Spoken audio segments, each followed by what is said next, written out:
So tonight we have a really exciting talk in store for you. This is Isabella Tree, and in 2000, she and her husband Charlie decided to turn an unprofitable 3,000-acre farm in West Sussex over to an experimental rewilding project. So in less than a decade, their land became a functioning ecosystem again. And now 2 decades later, it's really maturing into something really very, very exciting. And what's happened there in West Sussex has really challenged ideas about how we manage and envisage land, how nature actually heals itself, how things work in a system when you leave it alone. And also, in this year of a pandemic, it's also been a really important place in thinking about the effect of nature on us as human beings, both in our living in balance with the planet, but also on our own mental health. Isabella is an award-winning journalist, and she's the author of 5 books. And her latest book is called Rewilding, and it tells the story of this adventure that they've had at Knepp. And I'm really looking forward to hearing what she has to say and seeing some of the exciting things that have happened at Knepp. So Isabella, thank you so much for coming tonight, and it's over to you. Well, thank you so much. A lovely introduction. I'm hugely honoured to be talking to you all this evening. I wish it had been in person in the wonderful Burlington House, but very happy that we can still meet and connect in this virtual world, and perhaps, you know, reach out to people who might not have been able to come to London anyway. Well, the prognosis isn't good, is it? A UN report announcing 1 million species about to go extinct on our planet, 5 trillion pieces of plastic floating in our oceans, and extreme weather events, a result of the climate emergency already battering countries around the world. The great American biologist E.O. Wilson, in one of his recent books, said, Half Earth, said that if we are to save the biodiversity of the planet and the systems on which all species depend, including our own, of course, we must return half the planet to nature. But how do we do that? Well, this is a small story about how my husband Charlie and I made changes in managing our land in West Sussex. But it's about a big change in mindset. It's a story really about how nature can bounce back, as Sandy said. It's about the phenomenon that's come to be known as rewilding, that if we do the right things, if we put the right drivers in place, then life floods back in, even into landscapes that might have been considered not worth bothering about before, that were useless for nature. So ultimately, it's a story of hope, and we're beginning to see that our little story at Knepp has big repercussions, because it shows how rewilding can answer so many of the desperate problems that are facing us today. So I'd like to tell you a little bit about Knepp, why we embarked on this mad rewilding adventure in the first place, how it works, but then I want to expand it into the idea of how rewilding fits into the modern landscape. And in particular, the question everybody asks, where does food production fit in? So this is where our rewilding project is, Knepp Estate in West Sussex in the southeast corner of England. It's about 44 miles from central London. We inherited the estate, Charlie and I, from his grandparents in the 1980s.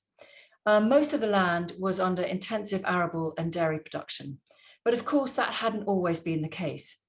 It had been ploughed up during the Dig for Victory campaign during the Second World War, when this nation was starving. Every inch, like everywhere else in the countryside, was put under the plough that possibly could be. So even water meadows at Knepp, unproductive fields covered in thorny scrub, even this landscape Repton Park around the house, as you see here, which is under a fine wheat crop in Charlie's grandmother's handwriting, were all put under the plough. These were areas that even in the First World War were considered beyond the pale, sacrosanct, but everything was ploughed. And we've forgotten that Dig for Victory was in a moment of crisis.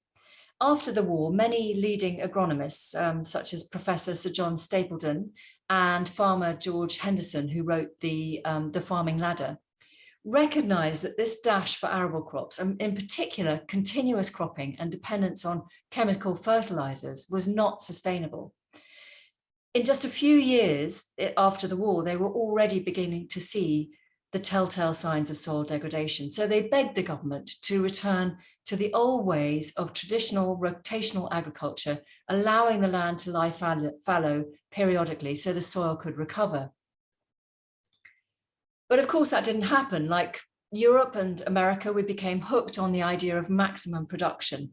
This was the so-called Green Revolution. We became addicted to chemical fertilizers and pesticides that allowed us to plow and grow crops exhaustively, and to the farming subsidies, of course, that enabled us to pay for all these additional inputs. It was a system with short-term benefits, but long-term debts. Put simply, we forgot to look after our soils. We believed we could farm like this for eternity, but the impact on our soils has been catastrophic. According to a UN report in 2015, 25 to 40 billion tons of soil, topsoil, are lost around the planet to erosion every year.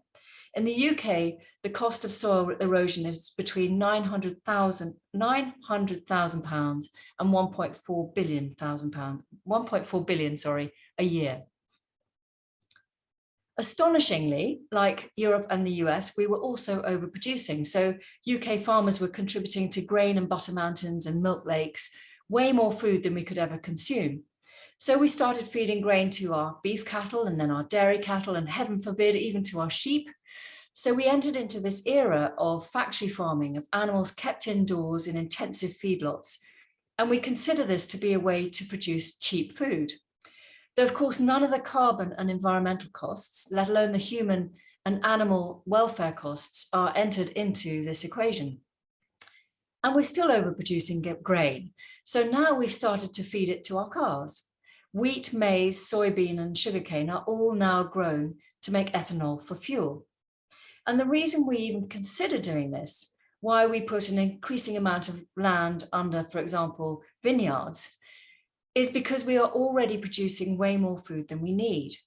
This is something the food and farming industry do not want to have as common knowledge. It's in their interest for us to continue to overproduce. But the fact is, and this is according to the UN Food and Agriculture Organization, we grow enough food to feed over 10 billion people on the planet, and we're currently 7.5. The shocking story, the elephant in the room as it were, is that we waste 30 to 40% of it. So this is what most of lowland Britain looks like today. Every inch of land that is available to agriculture in the UK is still managed to grow food, mainly arable, irrespective of whether the land is appropriate for farming or not. And it's no surprise that nature is suffering. Biodiversity has collapsed. In the UK, we've lost 97% of our wildflower meadows since World War II.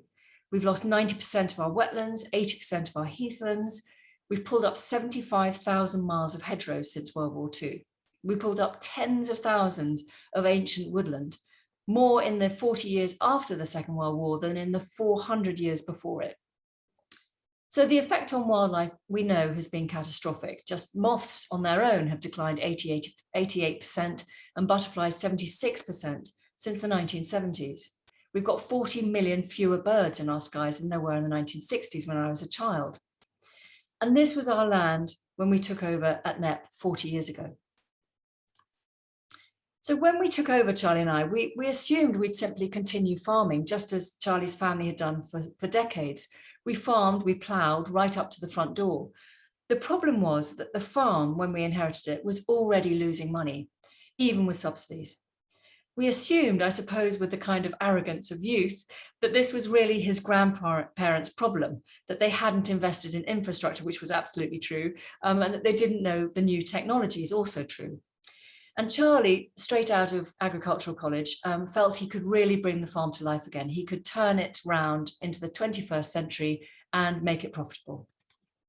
So we did what every good farmer is supposed to do. We bought bigger and better machinery, pesticides, fertilizers, herbicides by the ton. We modernized, we changed the old breed of cattle into specialist Holstein and Friesian dairy cows. We made efficiencies, we amalgamated dairies, state-of-the-art milking parlors, invested in infrastructure, and we even diversified into ice cream and yogurt, which looked like it was actually going to do something until Haagen-Dazs, the Darth Vader of ice cream manufacturers, burst into our galaxy and blew us out of the skies. And we also experimented with new varieties of crops, and we did manage to increase our yields, although we always fell well short of crop yields on better grade 1 or grade 2 land. And most of our crops were never good enough quality to be sellable for human consumption. Around 70% of our harvest went to animal feed. But we were still making a loss on farming, even with EU subsidies. And our overdraft by the late 1990s was astronomical. We knew we couldn't go on. Our underlying problem was always our heavy low-wheeled clay. We sit on 320 meters of this stuff over a bedrock of limestone. It's unforgiving. So when it's wet, like it is at the moment, it's absolute porridge. It's unfathomable. And in summer, when it's hot, it bakes like concrete. In Old Sussex dialect, we have 35 words for mud, and you could be using all of them right out there at the moment in this kind of weather. So in a wet winter, sometimes you can't get heavy machinery onto the land for 6 months at a time, which means we can't sow spring crops, we can't do any maintenance, dig out our ditches, do hedgerow cutting, nothing like that. So we simply can't be competitive with farms on better free draining soils. It took us 17 years though to realize that. And finally in 1999, Charlie made the big decision to stop farming. It was a big decision because it really went against the grain, as it were. It went against the whole culture in his family and in the kind of the neighborhood DNA, you know, of farmers on our borders. But anyway, we decided to do it. We sold the farm machinery, we sold 3 dairy herds and our milk quota, and managed to clear our overdraft. So we had a blank slate. We knew we had to do something different, and we really wanted to work with the land for a change rather than battling against it all the time. And that's when we had this revelation. So we had cleared farming out of our heads, and we had the headspace to think creatively and imaginatively about what to do next. And it's then that we met Frans Vera, a famous Dutch ecologist who was just making waves in the conservation world in the UK, because his book, Grazing Ecology and Forest History, had just been published in English. And his ideas really, I think, are completely changing the way we think about nature conservation, and they were very appealing to us. What Vera talks about in his book, his theories, is the crucial role of megafauna, and in particular, large herbivores in a landscape. We've forgotten about all the free-roaming herds that would have wandered temperate zone Europe, just like in Africa or the Great Plains of America. So the super herds of bison, of aurochs, tarpan, elk, reindeer, wild boar, beavers by the million, all of these would have been moving and living in our landscape where we live now. So these herbivores are drivers of a dynamic ecosystem. They can create habitats, they create vegetation complexity, all those messy margins where life thrives. So it's their disturbance with their interactions with vegetation, with trees, with soil and water, and of course their role as vectors of nutrients and of seeds that would to a large extent have driven the engine of biodiversity. They are the missing link. We've forgotten about this intimate, interconnected relationship of flora and fauna. I think we often think in terms of animals needing plants, but we rarely think in terms of plants needing animals. But plants have evolved to respond to and to benefit from this big, heavy animal disturbance. And I think this forgetfulness of ours is partly a problem, I think, of our historical treatment of biology and zoology as separate from botany. We treat botany and zoology as entirely different disciplines. And I think we are only just now beginning to merge them together, to think holistically of how they interact again. So we thought Vera's theories were fascinating, and that if we could try this new approach using free-roaming herbivores on our land to recover biodiversity, even if we managed to bring back life on our post-agricultural land just a little bit, that would be an experiment worth taking. So we pulled up 70 miles of internal fences that included barbed wire, removing gate posts, allowing ditches just to silt up, Just imagine the cost to a farmer of maintaining all that infrastructure, and suddenly we're just letting it go. It was the most amazing feeling.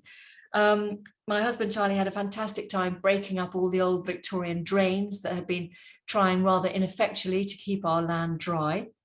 And soon we had lovely ponds colonizing or sitting on the clay. That's the one thing the clay is fantastic at, is creating ponds, which were soon colonized by water flora and invertebrates and waterfowl.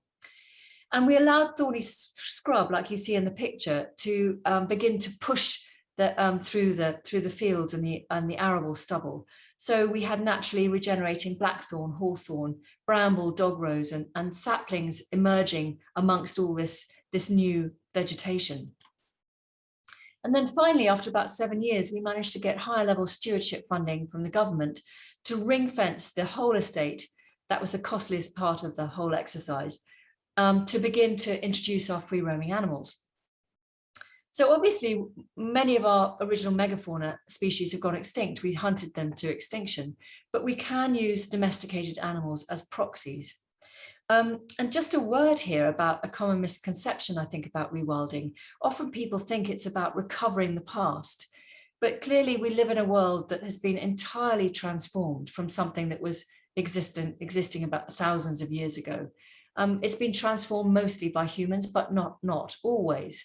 But the environment we live today in is entirely different from the environment we lived in even 30 years ago.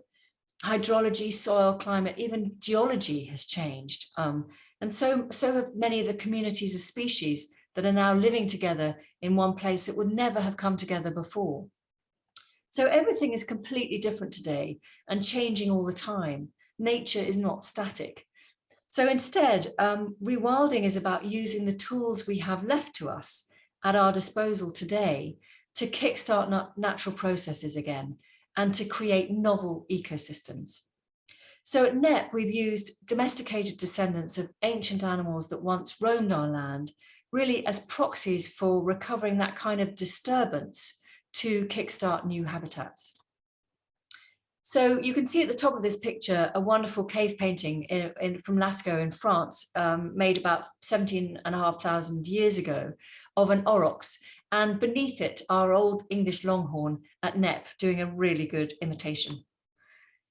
So we chose English longhorn really because they're a hardy breed. They can survive outside all year round, no supplementary feeding, no artificial shelter. And the interesting thing, of course, is that old breeds are just like their ancestors. They don't just eat grass. So they're really important browsers. And this is such an important interaction with vegetation and the creation of habitat. And of course, cows can carry hundreds of different species of seed in their gut, their hooves and their fur. So they're important vectors for plants, moving them from one place to another. And of course, of transferring minerals and nutrients too. So their dung and their urine are returning nutrients to the soil. And here we've got Lascaux cave painting again of a tarpan, the extinct original European horse. And beneath it our Exmoor pony, which is extraordinary, I think, that to my eye, the sort of how phenotypically similar they are. Exmoor ponies almost went extinct in World War II, and I believe they are still rarer than the giant panda.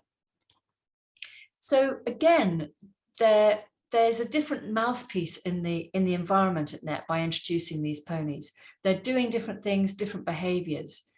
And what's interesting is the relationship between these different herbivores. One might think, for example, that horses would compete with cattle for resources, but studies done at Princeton University in Kenya show that equines are actually facilitators of bovine grazing. So if you put donkeys or horses or even zebras into a given area with 100 head of cattle, those cattle will gain more weight and condition than if they were grazing that same area on their own.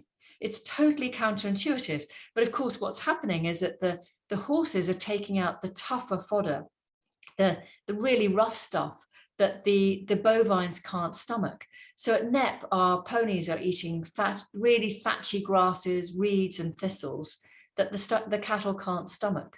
And this enables the sweeter, softer grass species to emerge to benefit the cattle.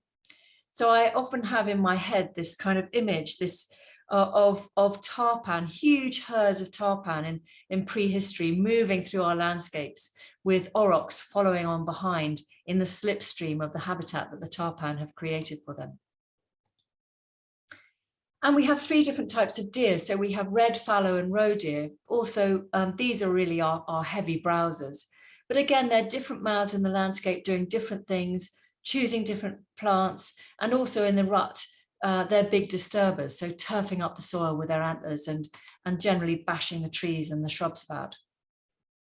And these are my favourites, Tamworth pigs, standing in for wild boar that would have roamed ancient Britain. It's amazing how domesticated animals behave when they're released into a larger landscape. I love just seeing them when they're in the water. I mean, who could have imagined that they behave like hippos? They love diving for rhizomes and swan mussels and fallen acorns in the bottom of the pond beds. So they're really ingenious, instinctive, curious creatures. And that's something we just don't see in a farmed landscape, because our farmed livestock aren't boring in particular. They're not restricted in a behavioral sense. It's just they just don't have the opportunity to express themselves as they would in a wilder, freer landscape. But of course, pigs are doing a really important thing for us, and we're really beginning to understand how they are a keystone species. Their rootling allows species of flora to colonize what otherwise would have been a very thick, heavy grass sward that would have been very difficult for seeds to penetrate and for plants to colonize. Immediately you have a piece of pig rootled ground, it becomes much more complex, very, very quickly heals over with new species emerging. So we're losing our wildflowers in our landscape, and Sandy and I were talking about this earlier on. These are the species we call weeds. Of course, they're not weeds. These are our native wildflowers, and beautiful little things they are too. But we have zero tolerance for them. We can eradicate them very efficiently from our arable landscapes now, but we also eradicate them from our gardens and even our roadside verges. And consequently, the species that depend on these wildflowers, like pollinating insects, are crashing too. But at Knepp, thanks largely to the pig rootling and that endless opportunity of emerging for them, we're seeing a resurgence of wildflowers. We've got things like bird's foot trefoil, scarlet pimpernel, red clover, fumitree, fluellen, lots of vetches and vetchlings, and all these plants have tiny protein-rich seeds that benefit birds too. So this is what our landscape now looks from the ground, much of it. It's a complex mosaic of vegetation with a considerable amount of thorny scrub. And again, that's a habitat that we have zero tolerance for in our modern mindset. But it's one of the most biodiverse habitats there is. Yet when we see thorny scrub emerge, we take it out as quickly as we can. And we've got the efficient machines to do that. Even on nature reserves, volunteers will spend weekends scrub bashing. It's a kind of anathema to me that this, one of the most amazing habitats there is taken out wherever we find it. But of course, this is where nesting birds, small mammals and invertebrates find protection from predation, but they also find really rich food resources. So this is, all these species will be producing nectar, pollen, fruit, seeds, berries in the autumn. So thorny scrub is both fortress and larder. So the number of herbivores, the free-roaming herbivores that you release into a rewilding project is crucial. If you have too many, then the area gets grazed out and becomes species-poor grassland. But if you have too few, eventually that thorny scrub becomes closed canopy woodland, another species-poor and relatively undynamic system. So what you want is a battle between vegetation succession and animal disturbance. That battle that will never end. It's endlessly being fought out between the emerging scrub and the plants and the opposing force of all those mouths in the landscape. So this is what creates the dynamic, kaleidoscopic, ever-shifting movement of habitats that's rocket fuel for wildlife. And remember, so many species, particularly insect species and bird species, need different habitats in a single life cycle. So it's not one particular habitat that is the answer for them, but this shifting mosaic provides that opportunity for so many broad spectrum species. And the sheer biomass now of what we're hearing out there because of this interactive dynamic relationship is astounding. It's shifting people's baselines. So quite often we have people coming here and being overwhelmed by the birdsong. I mean, if you go out at dawn at the moment, it's so loud, you can literally feel it reverberating in your stomach. And so people listen to that here and they hear the insect sounds and then go back to a landscape that they're familiar with and probably quite happy with, but now they notice that that sound isn't there. So we feel that we're, in a way, this experience is kind of reversing the shifting baseline. It's turning it in the other direction. So really what we're doing here at Knepp, the one management that we do is keeping that number of herbivores down to a very low stocking density. So you have that relationship, that battle with vegetation succession. But it's not just our common species that are rebounding at Knepp. What's been astonishing is the rarity of some of them. So we now have lesser spotted woodpeckers, tree creepers, woodlarks, yellowhammers, snipe, woodcock, nightingales, cuckoos, ravens. We've got peregrine falcons nesting in a tree, which is almost unheard of. We've got red kites. I mean, the list could go on and on forever, let alone the insects, where my mind just begins to sort of lose it. And of course, this is perhaps our most iconic sort of headline species that's arrived at Knepp is the turtle dove, the stuff of Chaucer and Shakespeare. It's declined 97% since the 1960s when I was a child. And according to the RSPB, it's about to go extinct from UK shores in the next two decades or so. But on Knepp, they are breeding. And we have 23, our count last year was 23 singing males. We haven't finished the count for this year. But it seems that we're the only place in the UK where turtle dove numbers are actually rising.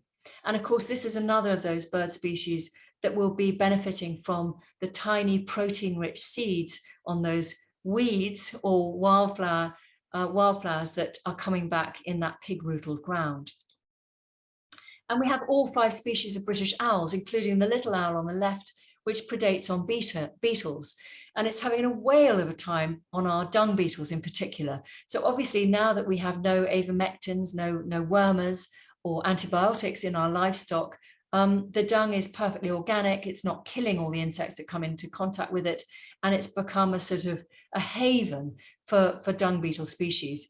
My husband, Charlie, has a particular fondness for dung beetles. And so he spent a very happy summer a few years ago bringing cowpats into the kitchen, and a lot of them were sort of spread out over the kitchen table. But his eureka moment was when he managed to count 23 different dung beetle species in a single cowpat. And one of them, the violet door beetle, we haven't seen in Sussex for 50 years. So how they get to us, we just don't know. We also have 13 out of the 18 species of British bats, some of them very rare indeed, including this one, Beckstein's bat, which is even rare in Europe. And we're now the biggest breeding hotspot in the UK for purple emperor butterflies. This is one of our rarest and arguably, I think, our most spectacular butterfly. But it's also an important connection with the pig rootling because, again, its food plant, sallow, is made available at Knepp because of that pig rootling. It's exactly that window that the sallow fluff is moving on the wind. That seed has a 2-week window in which it needs to find open, bare soil.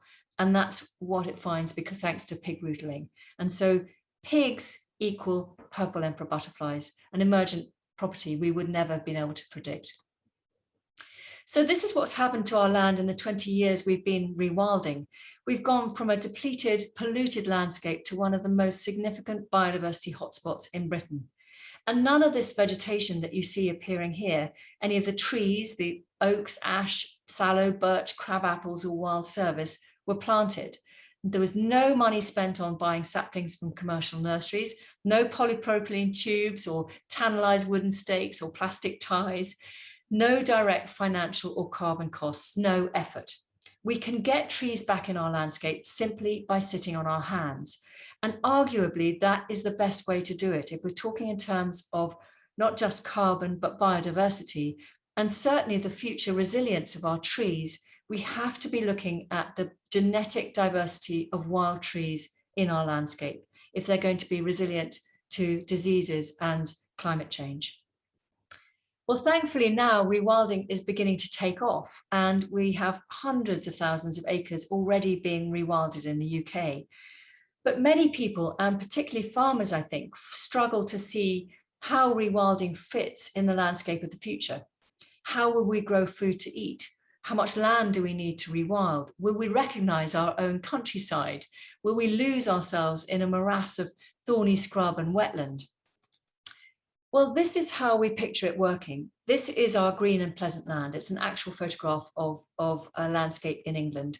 And it's the kind of archetypal picture postcard. It's intensively managed, and it gives the impression of being safe and productive and under control. And many people would consider it beautiful. But actually, this landscape is virtually a biological desert, and it's also extremely vulnerable. It's vulnerable to floods, to droughts, to soil loss, to pests and diseases, and decreasing crop yields and temperature rises. So here is how we begin to heal the landscape, to build in resilience and biodiversity. You can see in the top right-hand corner here, you've got some swirling, kettling raptors, or maybe they're even white storks. But that is our biodiversity hotspot. That's our Knepp. It's an area under rewilding, so it's a few thousand acres. It's big enough to have free-roaming herbivores. But at the moment, it's an island. And these species, especially those that can't fly, need to find other populations with which to breed. Most of our nature areas are tiny, and most of them are isolated. They're islands. So we need to connect them together. So here are some wildlife corridors, allowing species to be able to start to move, to flow through the landscape again, and to link up distant and isolated pockets of nature. But clearly we have to do something about those roads, or the wildlife corridors will be a death trap. So we've got to start putting in green bridges and green underpasses. They're brilliant about this in some countries in Europe, particularly places like the Netherlands, where they've got hundreds of them. In the UK, we have 2 land bridges, and they're not designed specifically for wildlife. But we have to resolve this problem of busy main roads that are one of the biggest blocks for wildlife. And also, I think, a psychological block. They fragment the landscape in our own heads. And then we've got to restore hedges, and these are hugely important reservoirs of life. Currently, in rewilding terms, they're the only remnants of thorny scrub we have in most of our landscapes, but they're wildlife corridors in their own right. And then we've got to make perhaps the biggest mind switch of all. We've got to move from industrial chemical farming to regenerative agriculture. It's quite difficult to portray the regenerative agriculture in an image like this, but those fields in the sort of top left have been moved over to regenerative agriculture. You can see the nature margins around the outside of those crops. So this is the new movement of regenerative agriculture that is poised to revolutionize farming. This is farming with nature rather than against it all the time. And this is what will dismantle, I think, the destructive systems we've been using for the past 70 years. All these people are telling us, they're showing us how we can produce as much food from the same amount of land without inputs. So this is the way forward to sustainable food production, and also food that is healthier for us as human beings to eat. So there we are, those fields are under regenerative agriculture. So they're no longer being ploughed. The plough was one of the worst inventions mankind has ever come up with. They incorporate diverse cover crops to stabilize and feed the soil, and a randomized system of crop rotation that keeps ahead of the pests and diseases. And it incorporates livestock into the rotation to fertilize the soil and provide a break in the crops. This system is increasing topsoil, as opposed to the chemical system that before was simply destroying it. And these are the kind of nature margins I was talking about that I was trying to depict in that image. This is where you can have margins for crops that are providing pollinating insects and natural predators for the control of the pests that are affecting your crops. So reducing the need for inputs like pesticides and actually increasing your yields. And this works even for chemical agriculture. So there's no excuse to not be allowing more space for nature in agriculture right now. But obviously the dream, the aim, is to move all chemical agriculture over into regenerative systems. And underneath that regenerative agriculture umbrella, we can have things like silvopasture and agroforestry, a 2 or even 3-tiered farming system that can incorporate open grown trees. So this could be farming livestock in a wood pasture system like you see here. Again, something that we've completely forgotten about, wood pasture, or growing crops under the trees in an agroforestry system. You could be even harvesting tree fodder for these livestock from the trees, or growing a commercial crop of fruit or nuts from them. So again, wood pasture, another habitat we've forgotten about. Most of England in medieval times was actually covered in wood pasture, hugely biodiverse, and one of those habitats that can actually be productive for us.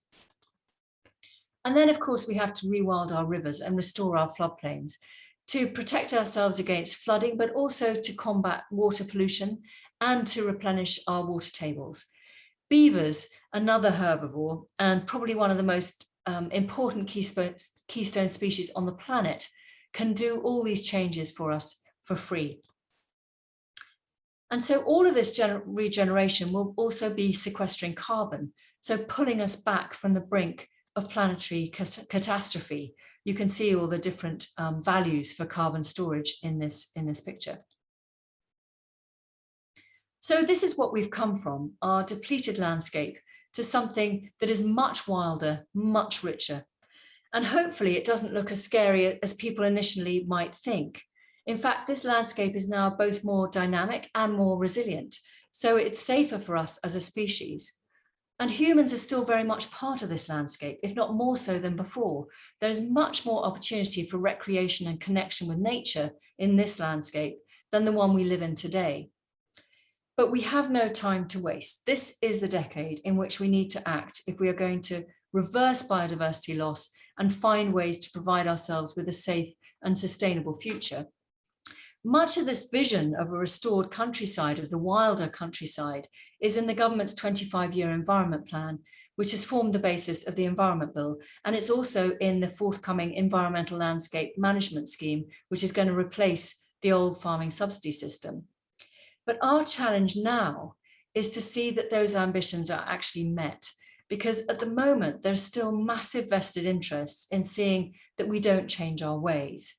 We have tree planting based on the commercial forestry model. We have a powerful big food and farming industry bent on preserving the status quo. And we've got agrochemistry and the car industry all fighting to put the brakes on to sustain their profits. And housing developers remain one of the biggest threats to greenfield sites, because greenfield is much easier to make a profit from than brownfield. At Knepp, we have a development of 3,500 houses proposed on a site right next to us that is at the heart of our district council's own nature recovery network plan. And it looks like the council will actually vote for it to go ahead. So the bold environment plans and the policy shift may actually be worth little more than the paper they're written on. If we're not careful, or perhaps more accurately, if we're not proactive enough, we may be stuck with a countryside that looks like this. This is a pivotal moment, though. The vision of a wilder, more sustainable future, of recovering biodiversity, of E.O. Wilson's Half Earth, is within our grasp. It's on the horizon. We can visualize it. We now know how to do it. Rewilding is one of the really valuable tools in the box. At policy level and even in the private sector, the direction of travel, the talk, is beginning to change. Certainly in the public eyes, I think, and particularly post-COVID, our hearts and minds are all beginning to open and think of how we manage our landscape in a very different way. But it will take a concerted effort from us all of us, to make sure that these changes happen and that they happen before it is too late. Thank you.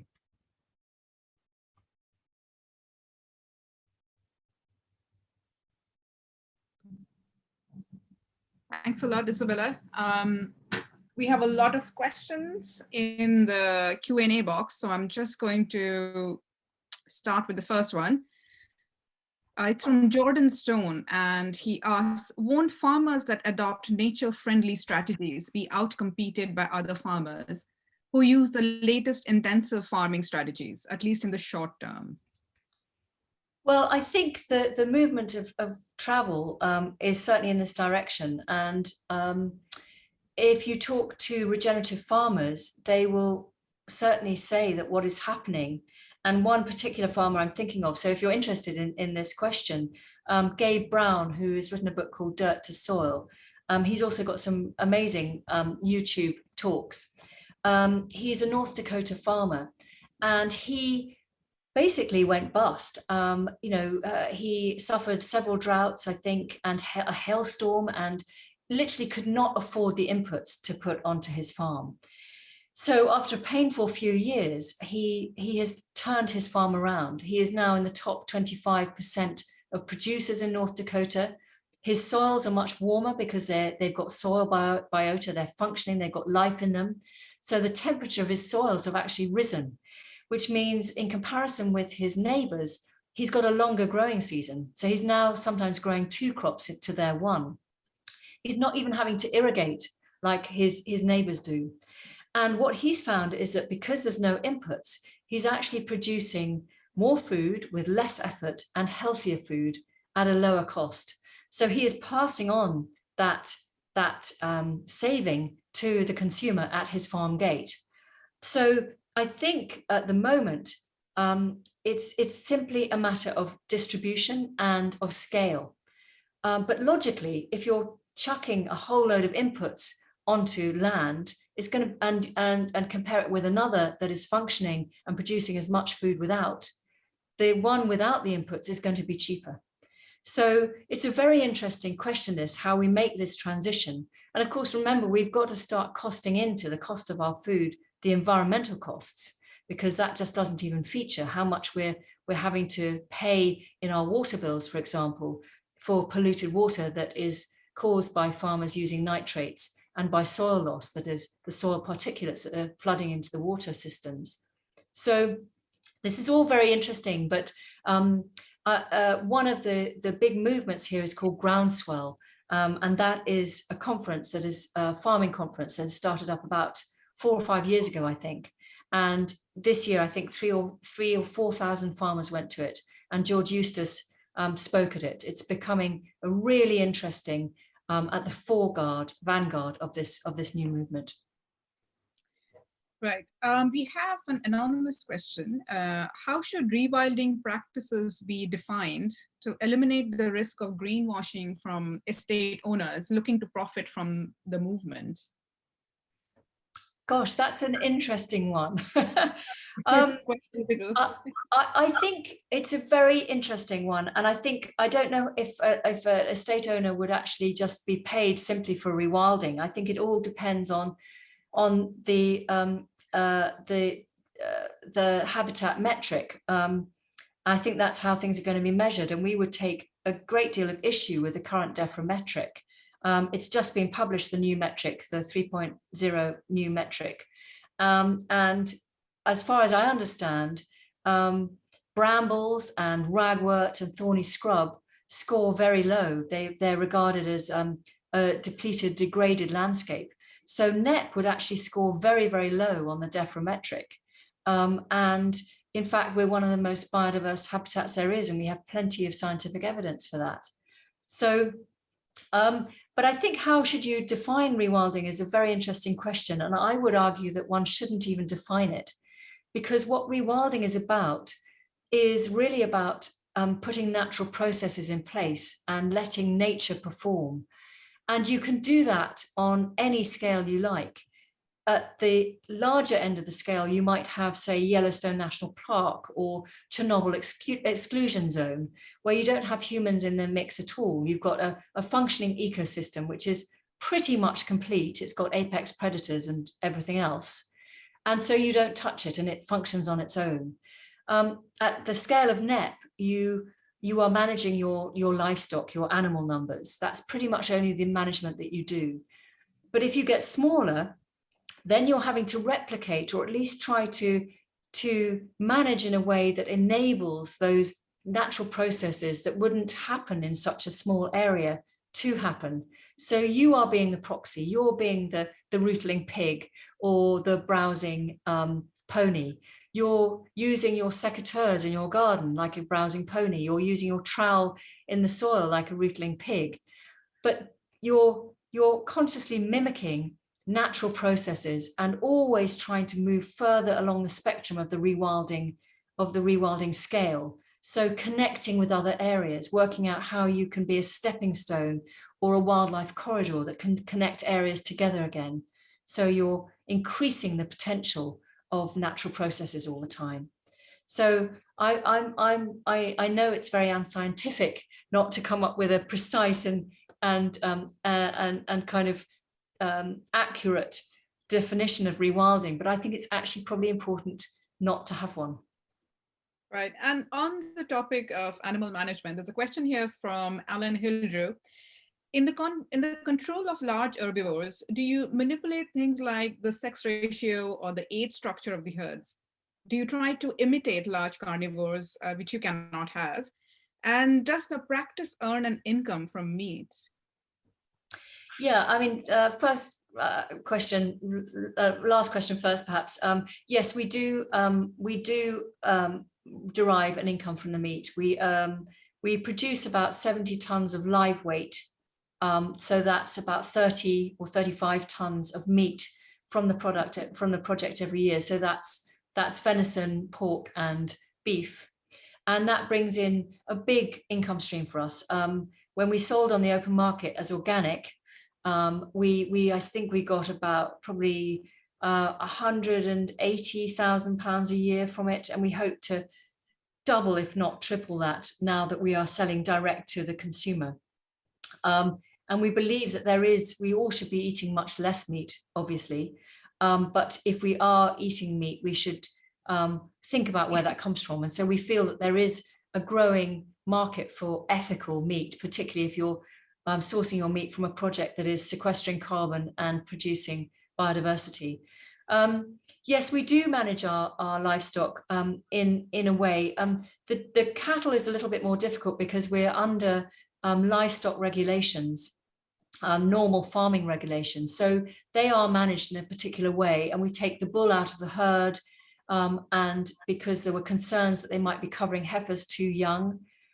Personally, I mean, from a rewilding perspective, we don't feel that that was ever an issue, but there was an animal welfare issue raised about that. So we take the bulls out of the herd and then swap them over with the young heifers. So bring them into the herd to cover the cows and take the young heifers out, which is a very disruptive system. And in the early days when we had a free roaming herd, it was lovely and we had no problems.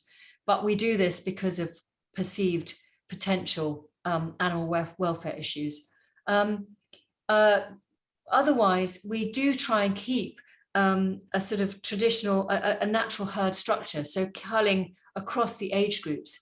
We never take out the matriarchs because that disturbs the herd, and they're the ones that, you know, pass down the wisdom, the information to the younger generations. You notice that when, you know, they do lose a matriarch when she dies, or when we euthanize her because she's too old or sick, the herd is very disrupted for a very long time. Certainly with the deer, we try and keep equal male-female ratios as there would be in the wild. But yes, we are playing with all this. It is very much a manipulating thing. We're conscious of not having a landscape of fear, of no apex predators in our landscape. We're much too small to be able to support apex predators on their own. And of course, with no apex predators, the animals are grazing very loosely across the landscape. So if there was predators here, if they lived in a landscape of fear, they would be behaving very differently. They'd be bunching up. And again, that would have different impacts on the habitat. So we are certainly manipulating, and it's just how we feel. It's a very low stocking density. It's 0.27 of a livestock unit, which is very low. It's low even than conservation grazing. And ultimately, we would, you know, the fact that we produce meat off the project is really because it's a byproduct of this nature conservation project. ultimately we would like to leave fallen stock on the land. So that is one other key thing we're missing, is that part of that nutrient cycle of leaving the bones, the flesh, the skin to rot down into the soil and return all those trace elements. Questions are coming in thick and fast. I'm not sure I can get to all of them, but we'll try. Thank you everybody for being so engaging. So question here from Jill Butler. Is the government listening? If so, why haven't the offers changed to support this approach of large herbivores and wood pasture? And if not, how do we change this? That is a very good question. And we do think the government are listening, that things are changing so rapidly. My book, Wilding, came out only 4 years ago, and already I'm feeling that it's very, very out of date. But absolutely, wood pasture as a system needs to be recognized. And we're talking about the dephrometric and how we measure habitats. We've got to think of thorny scrub. Thorny scrub is obviously, it's a nursery for trees, for naturally regenerating trees in the presence of deer and rabbits. And so we have to change that mindset. We are battling on all the time, but I hope that as more rewilding projects come online, that these are more demonstration areas that will speak for themselves. I think that it's being able to get the policymakers and the scientists to stand actually in a habitat like wood pasture, to understand how it works, to feel it, because no amount of papers are going to really change a mindset. It's actually experiencing it that does it. But yes, we have a battle on our hands, but I'm optimistic.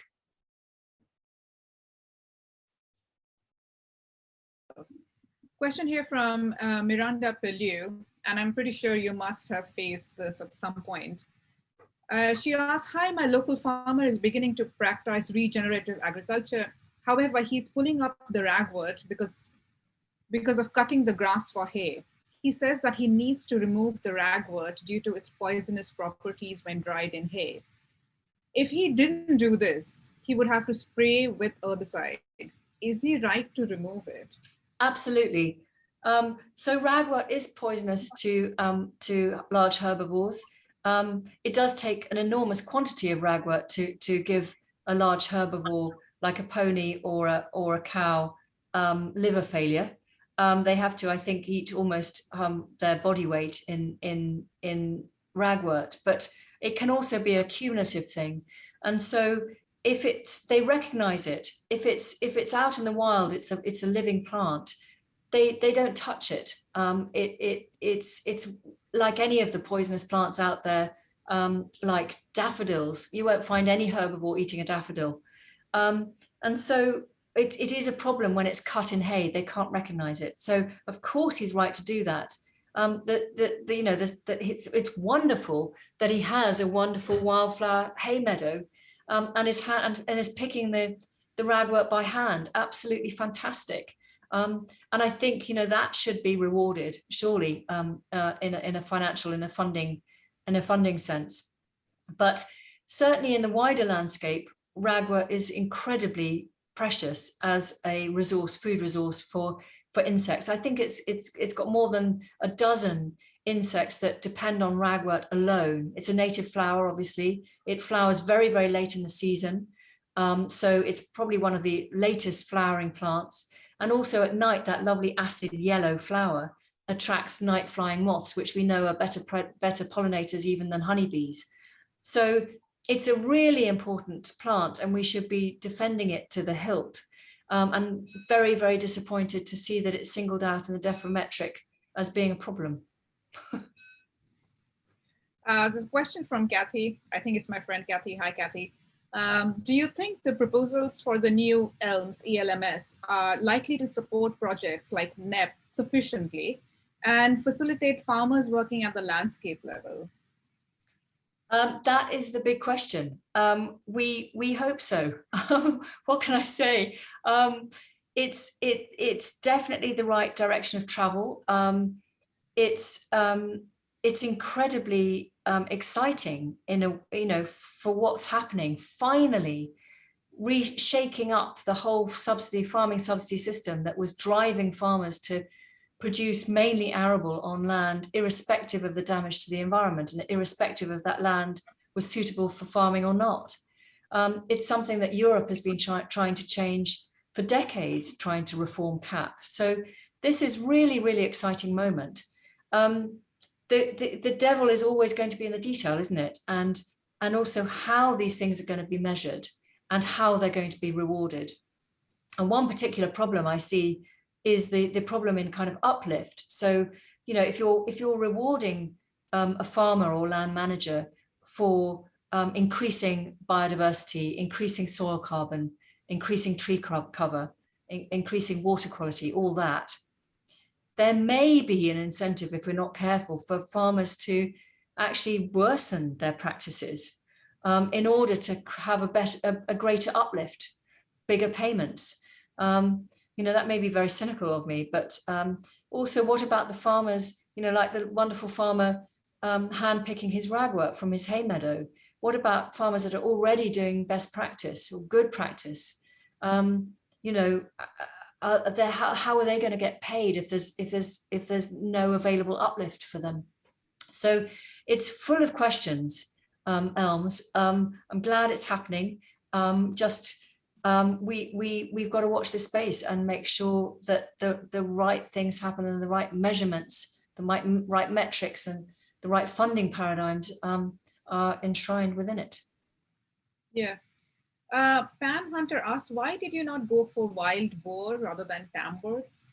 Well, that is a sort of strange anomaly in the Dangerous Wild Animals Act. You can't release wild boar into a landscape. So the ones that we have in the English countryside at the moment, in the Forest of Dean, or actually not far away from us in East Sussex, were escapees from wild boar farms. But the weird thing is that once the wild boar get onto your land, then there's no problem. They're just like a fox or a badger or anything else. So what we're hoping is that our wonderful Tamworth pigs, the scent of them, will attract wild boar onto our land. I mean, I think some wild boar were sighted a few years ago, only a few miles away. Of course, we've got that, the busy A24 dual carriageway in between us and East Sussex. So, the wild boar might need a land bridge to get to us. But they certainly wouldn't be hindered by the deer fence. They'd be through that in a second. And hopefully the scent of our lovely Tamworth sows. And we'll have, we would love to have wild boar for sure. Simon Piggott, he thanks you for the excellent presentation. And he asks, what are the key drivers for a chemical farmer to even consider regenerative system in the first instance? By this, he means, what is the motivation for such farmers to be looking for a change? Well, hopefully ELMS will be, the new environmental land management scheme will be one of those drivers, because instead of just simple basic payment for owning land, your basic farm payment, you will now be paid, you'll be rewarded for doing layers of public services, of ecosystem services. So restoring soil, sequestering carbon, flood mitigation, all the biodiversity, all those things. So that I think is going to be a big driver, and that already we've seen from farmers in our area is changing the mindset. We're part of a farm cluster of over 30 farmers now in the Upper Ada farm group. And none of them, I don't think, are looking at rewilding as an option, but they're beginning to look at how they can make space for nature on their farms and how they can make use of these payments that are going to be becoming available. So it is definitely happening. Farmers are definitely beginning to think about it. But of course, the other part of the coin is the polluter pays principle.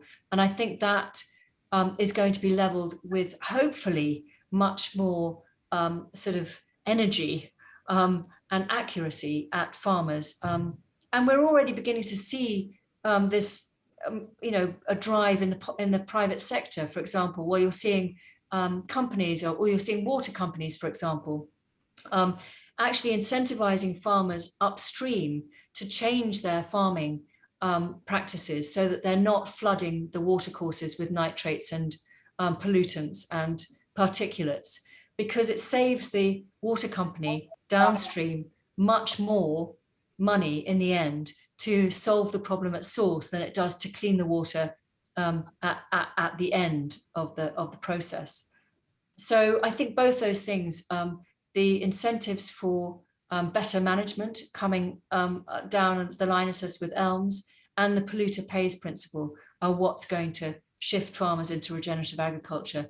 But of course, it's already happening on marginal land, particularly where farmers have gone bust, like us. And we're just starting a regenerative farm project on 300 acres right next to the Rewilding project.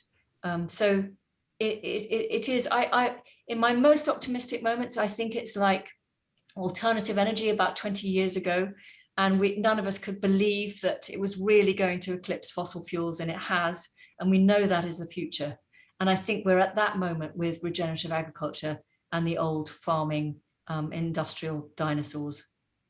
Yeah, that's very helpful. And Sandy's back. I think we lost her to an IT problem. Yeah, thank you, Padma. My computer decided to do strange things. But so I think I don't have all the questions. I'd only have 2. So you carry on with the questions. Okay. Josie asked, should the space around rewilded spaces be protected? I think what she means is, do we need buffer zones? Yes, that's a really interesting question. And I think what we've been finding this, really difficult to get our heads around post-COVID, because we've had at Knepp way more visitors than we've ever had before. In 2 or 3 months after the first lockdown, we had 10,000 visitors, which was astonishing for us. We're not a huge area. We haven't got the infrastructure of a nature reserve or the signage and so what we were realizing was that we need to engage people with nature. It's hugely important. We know it's important for human health, for mental well-being, for physical well-being. And we've got to engage the generations, the future generations. The children now are the ambassadors for nature for the future. And if they're frightened of nature, or they don't feel a relationship with it, they won't be ambassadors for it.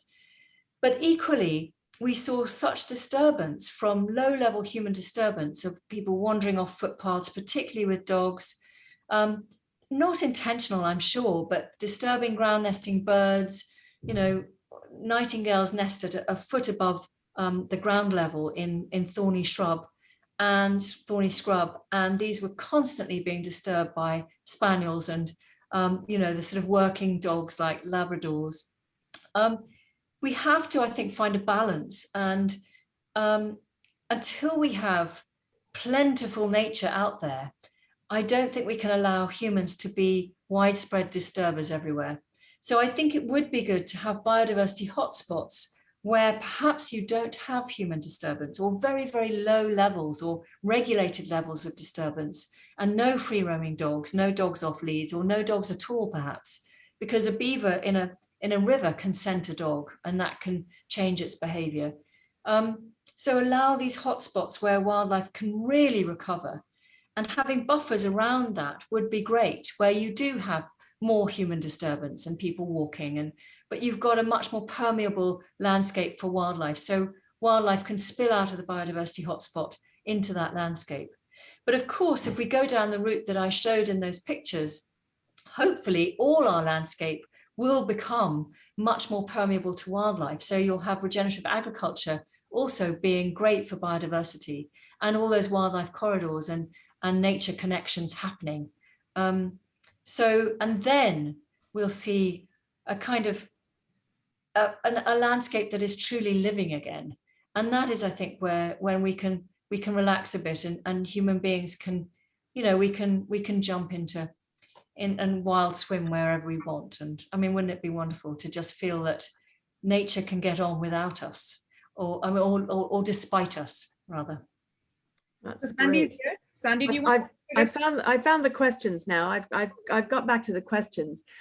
Virginia's asked, why haven't you included sheep in the management of the land? Well, sheep, if we're going to be purist about it, sheep are a non-native species. So I think they've been around in the UK for a few thousand years. So obviously we have quite a strong cultural link with them. It's not to say that sheep can't be used in conservation grazing, for example. Chalk grassland.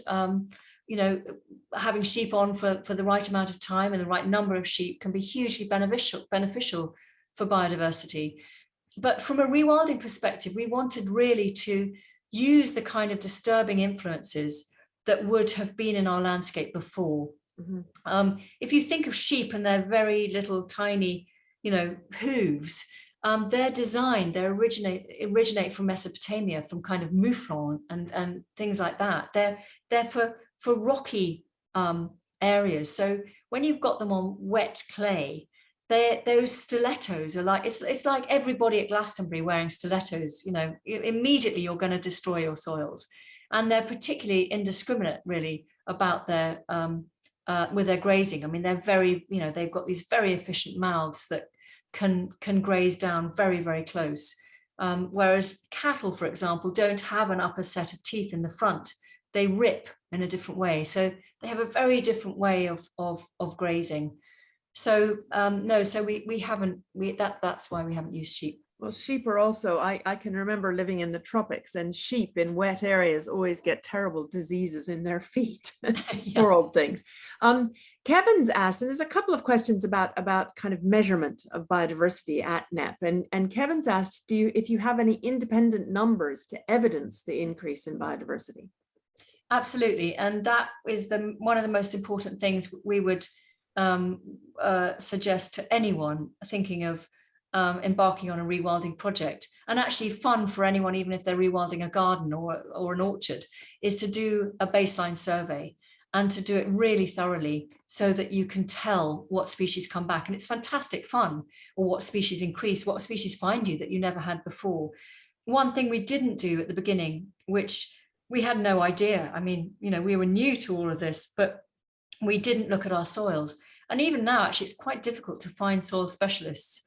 But we are beginning to look at our soils. We know we've doubled our soil carbon content. We've tripled our mycorrhizal fungi. We've doubled soil biota. And we know that because we've been able to use friendly farmers who are using the same system of conventional agriculture as we were previously, and they're on the same clay soils. They've allowed us to use them as a kind of control. So but now we are going very deeply into soil analysis. But no, we have surveys and monitoring out there all the time. We must have more than a dozen university students out there now. I mean, not students, we've got at least 30 in one group. No, we've got from about a dozen universities out there now. And we post all of that up on our website, knepp.co.uk, so you can see all our biodiversity reports. And we're building up to a big compilation of 15-year report, which is actually already 3 years overdue, which will hopefully showcase some of the most interesting reports. Well, that sounds great. Alan's asked if there's any information on water quality in rivers entering your land and that leaving it, and if you're also measuring aquatic biodiversity. Yes, we are. We know that standing water on Knepp is of the highest possible quality. We've tested all our standing water bodies. We don't have sort of aquifers or springs on Knepp. In the low Weald, it's literally runoff. Mm-hmm. So runoff that comes onto our land is generally polluted from farms around us and from the roads and all that. But it does seem, and we are, obviously looking into this to extend these findings, that the water that comes onto our land that is polluted goes through this sort of filtration process through our soils and our vegetation, and we are actually having a purifying effect on water that comes onto our land. So yeah, hugely important. And we're also monitoring floodwater. That is also, we know that we're reducing floodwater. But we're doing a lot of water monitoring at the moment because we are doing a baseline for water systems, water quality, and flora and aquatic plants and species, basically, in advance of beavers doing their thing. So we want to know if there is going to be an uplift in biodiversity thanks to beavers. So you've got the baseline thing down pat now. Yeah. That's fantastic. You know, it's really, it's hard because you start on something and then you know, it's just, so Doris asked, how can we go about creating and supporting the development of wildlife corridors so there's not just islands? So it's asking about what can one of us do to help with this, with creating corridors or supporting corridors? I mean, Charlie and I are working at the moment on the Wilding Handbook, which is going to be a kind of practical guide on how to rewild big and small. So hopefully that a lot of information will be in that, but it won't be out for at least another year or year and a half. It depends what land you've got, obviously. If you've got hedgerows, that's one of the quickest, easiest things to do, is to allow your hedges to grow out. We know that nightingales, as soon as hedges are tripled in size, maybe when they're about 6 meters in depth, 6 to 7 meters or more, that's perfect habitat for nightingales. So if you're in a nightingale area, you're likely to have habitat for nightingales if you let your hedges grow out. But of course, that's just one species. There'll be numerous other species that will be benefiting too. Mm-hmm. And hedges are fantastic corridors. But even if I've got a back garden, I've got a friend in Bristol who has rewilded his back garden. He's a wildlife cameraman and he's got fantastic habitat knowledge. So he's got, you know, lovely beetle banks and sandy patches.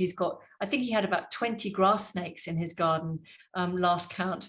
But he's persuaded his neighbours in his back street to either remove their hard fencing and put in a hedge, but also if they have got a fence, to put in a hedgehog hole so that you can have a tunnel of hedgehog traffic going along all those back gardens.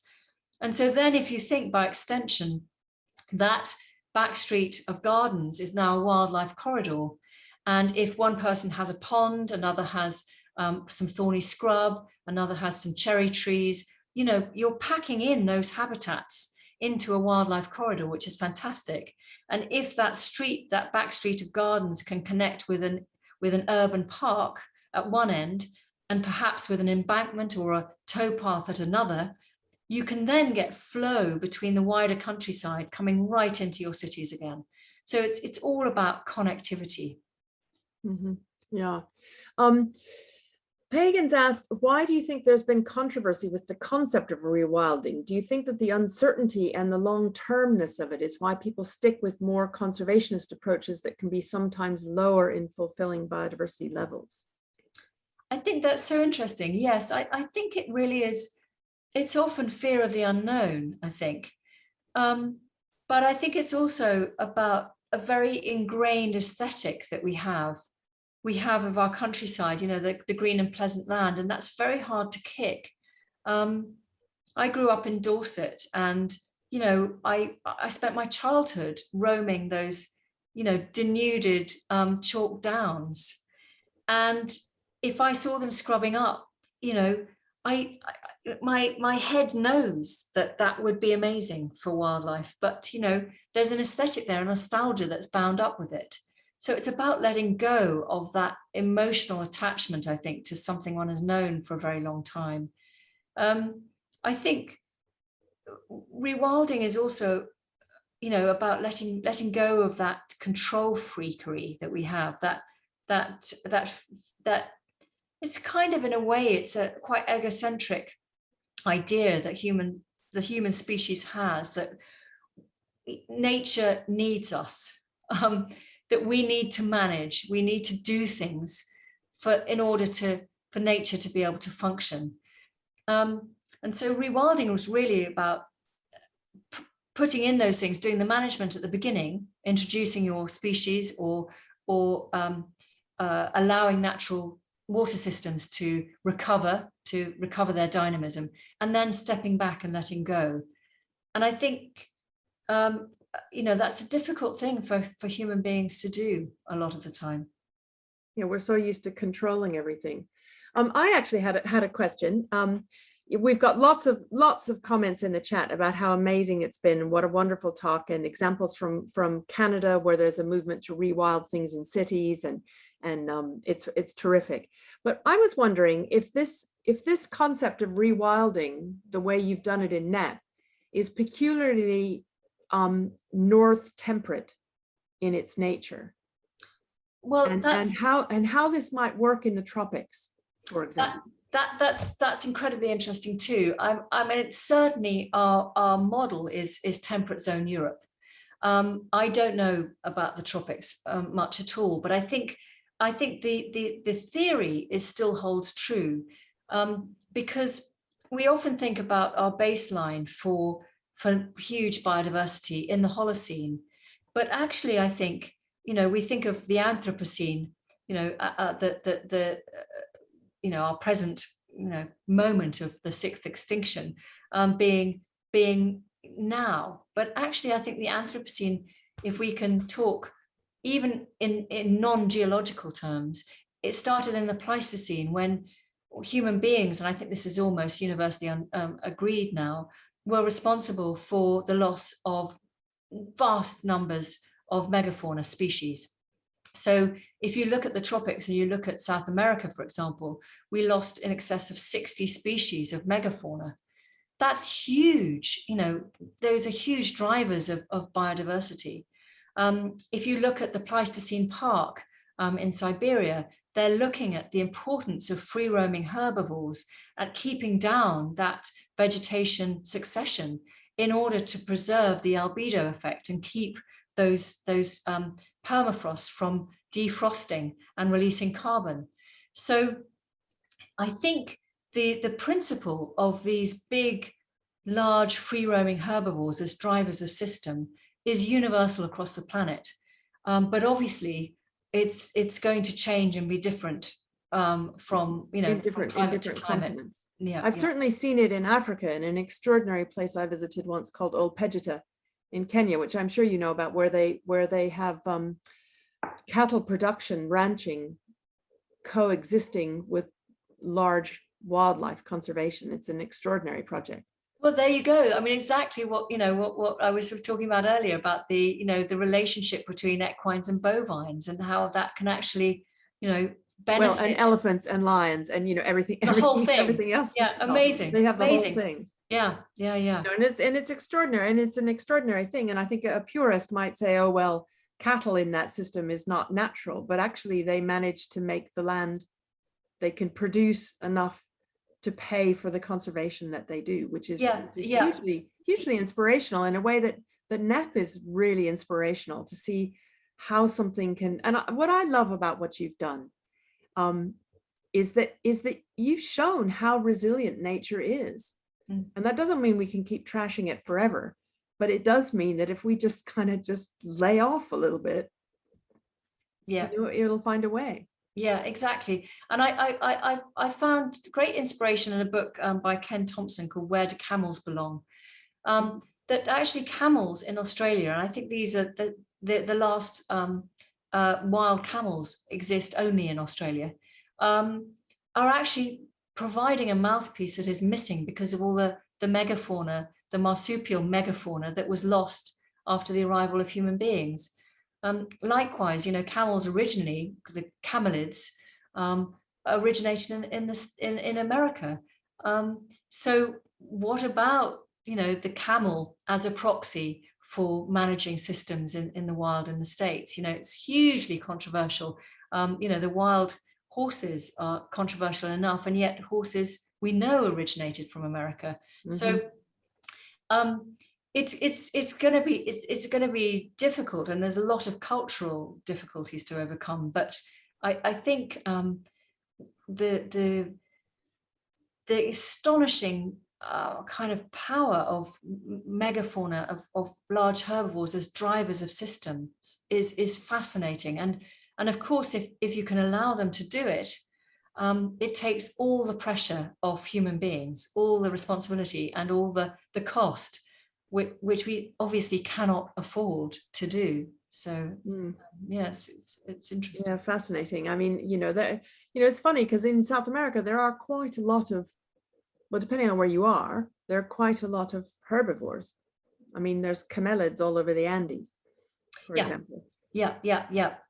No, I was thinking of North America. North America. Yeah, no, that's true. That's true. Yeah. And the horses and yeah. So I think it's interesting, but it's also interesting to think about how you might analogize an approach that wouldn't be dependent on where you were. Yeah. No, very interesting. Yeah. Well, Isabella, thank you so much for a really inspirational talk. And I'm sorry I didn't get to hear the first part of the questions. Computers, I tell you, they really have minds of their own. At least this one certainly does. But thank you so much for coming along. And Padma says, sorry if we didn't get to your questions. Oh, wait a minute. Alex has asked where we can find about it's called Old Pegita, OLP. I'll put it in the chat I'll put it in somewhere. I'll put it in the chat about the name of the place, and you can just Google it. And so I think it's something that's taking root, and it's been hugely inspiring to everybody here, and you've given us new ways to think about things. And this is just what the society is for. It's for people coming together and thinking about something new and different from a different perspective. And I really, really appreciate your coming along tonight, Isabella, and telling us about the experiment, which has turned into such a wonderful success. So thank you so much. And everybody's saying, love beautiful Knepp, and congratulations. So thank you so much for coming. Well, thank you for having me.